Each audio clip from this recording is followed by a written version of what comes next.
Sana all. Yes, good morning mga Exxon. So katabi ko po ngayon ng isang coach ng Adamson at mayroon po silang mga proseso na wala po sa ibang region. So maaari mo ba sir i-share sa amin yung pagkakaiba ng coaching nyo sa Adamson, sa NCR sa ibang region? Actually, UAAP kasi competition ang sinasalihan ng Adamson. Meron kaming sistema na sa recruitment na pag nakuha namin yung player, naka-in-house sila, libre pagkain, walang binabayaran sa scholar sa academics, then may small amount of allowance, then pero nasa satisfied naman sila.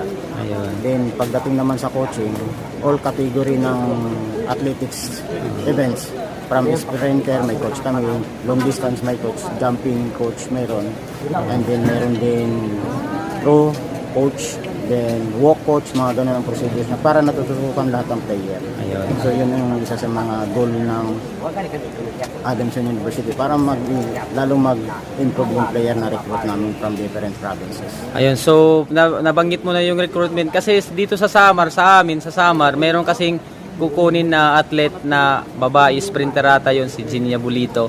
So ikaw pala yun sir yung may connection kay Coach Damsano, kay Coach Damaso sa LSC sa Leyte. So salamat sir, na timingan ko gihapon na ikawan from Northern Samar Pagudluati sir. So anong pangalan to sir? Anong nga na sir? Mr. Ronald Coro. So si Mr. Ronald Coro. Sir, salamat sir sa pagpapa-unlock sa interview sir. Salamat sir. So katabi ko po ngayon yung isang napaka-batikano, experiencedong trainer. So sir, maaari mo bang isalaysay kung ang iyong mga background pagdating sa athletics? So halimbawa 2009, anong kang coach doon? Athlete muna ako, ano? Athlete, ayun. Muna ako. 1971, dito ako naglaro. Dito Second sa placer Cebu. ako. Anong event sir? High jump. High jump. High jump. Okay. At saka long jump. Long jump. So second placer si sir sa high jump at long jump, secondary ano? High school. High school. High school. Tapos yung coach ka na? Nung sa regional meet, ako yung nag-flap high jump. Yung Pusborian style. Ayun, parang Tapos palarong pambansa, second placer ako, ganun din high jump. nag-flip, nag-backflip, Flap. flap yung tawag doon? Flap. Okay. Tapos, nag-puts ako, 2006. 2006. Pag 2008, naging consultant ako ng Northern Samar. Tsaka boxing. Tapos, Ngayon, nag-aaral ako sa sport medicine. Lahat na stretching, sprinting, lahat. Yung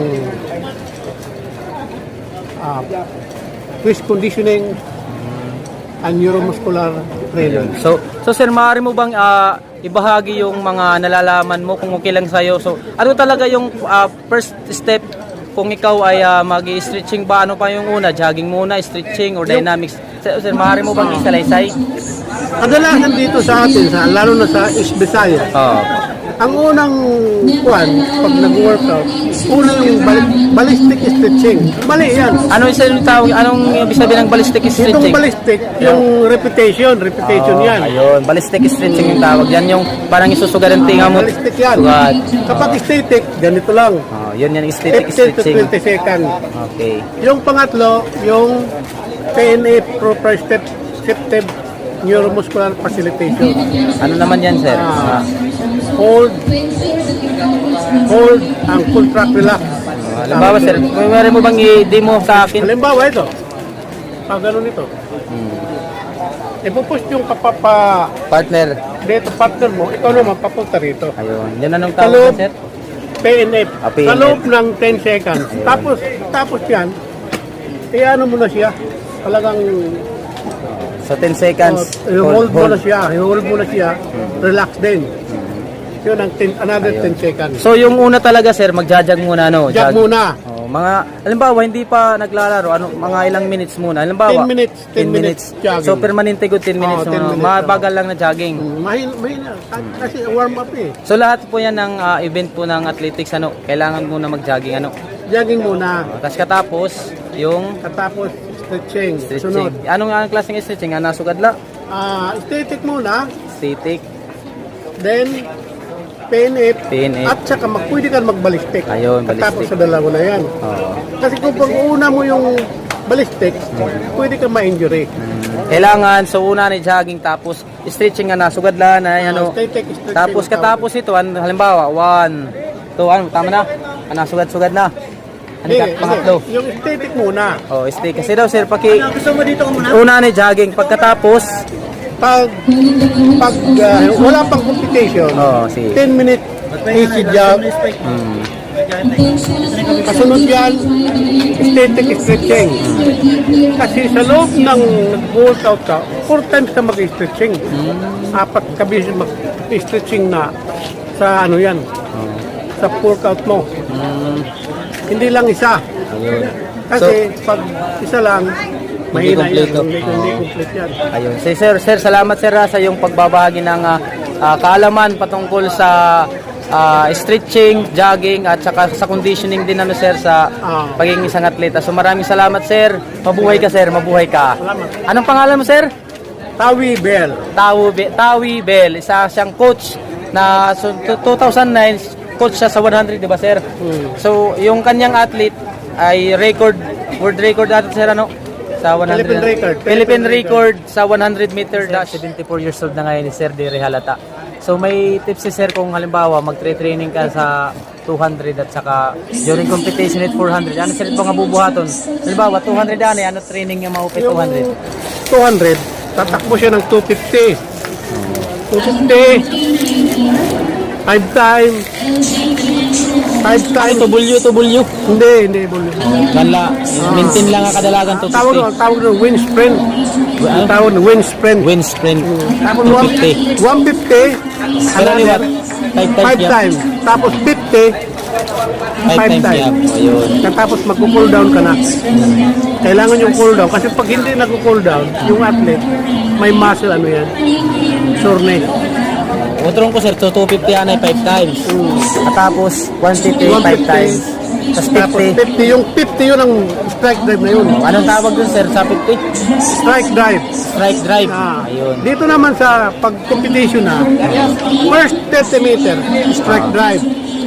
Sa 200, sa 200. Sa 200 competition. So 30 meters, 30 meter, strike drive. Malaksi ito ang kadalagan. Tapos after that, posting. Posting. 4646. Yung 4646, 4 na strike drive, 6 na posting. Yung relax. So unom nga malaksi nga drive tapos upat nga Upat nga strike drive. upat nga malaksi. Unom relax. Relax. Posting ang tawag doon. 4646. Ayun. Same gyapon sir sa 400 ano? 400. Ganun din. So last first 30 meters Full speed. full speed Dan, tapos posting. posting na yung Gagamit ka na ng 4646. 4646. Tapos last 50 meters. Last 50 meters dito na pwede ka na magano. Dito last 100 150. 150. So pwede na diyan mag Pwede ka na mag strike drive drive. kung kaya no, kung kung kaya.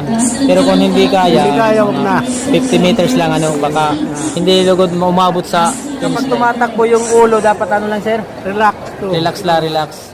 Kasi kapag matigas sir, anong mangyayari sir? Pag gumanong ka, tense ka, yung paa mo hindi na Sir yan na nagdidemo sir kung paano mag-execute, proper execution, high jump. 1. Mag-apply. Saka ito. Sabay. 1. Sa taas. Ganun. Itong kamay mo. Ganun. So 1 anay sir, 1 tail anay. Ha? Tail anay 1 and 1 tail. Ganyan. Kaya sir. Ganyan. Huwag mo nang ganun. Kasi pag ginanon mo yung gano'n yan, kailangan nakaganon siya. May danay yan, gipunta may dato. May banyos na to. Hintagan ko. Yan. Opo. Oo. Mababa lang muna. 10 minutes. Dapat Pag nag-jump siya, 1 minuto rest. Kasi pag tuloy-tuloy, may injury yan. Bleeding sa loob. So yun, ang post yan, yung sacrifice yan. so dapat ngayon sa limbawa mag-jump na kayo ko sa kailangan Mag-rest ka mag-rest muna. tayo 1 minute para di rin ma-injury ano. Kasi pag tuloy-tuloy, balik talo na naman yun. Injury yan. Saka dito yan. So anong gagawin sir halimbawa kung curving na? Corbing, curving na. yung corbing. Oh.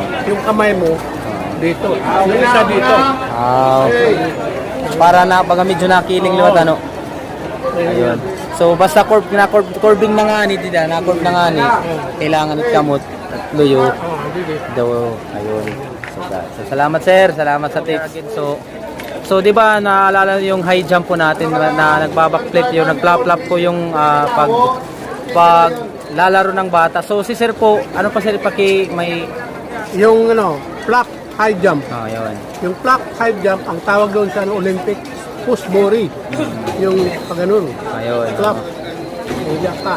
So sir ang nagpauna pagpausuhan pag-flap-flapan region 8 ano sir ano? Kasi ikaw yung humahawak ng jumps. 1978. Ayun. So 1970. So marami yan ginshira ako nito about it jumping, kung paano mag-jumps, makuri manig kuan kay mag-iiha kami. So sana po marami pa pong matutunan natin kay sir at saka may share din natin sa mga bata, sa mga athletes natin sa pag-uwi natin doon sa ating mga lugar. Salamat sa Diyos.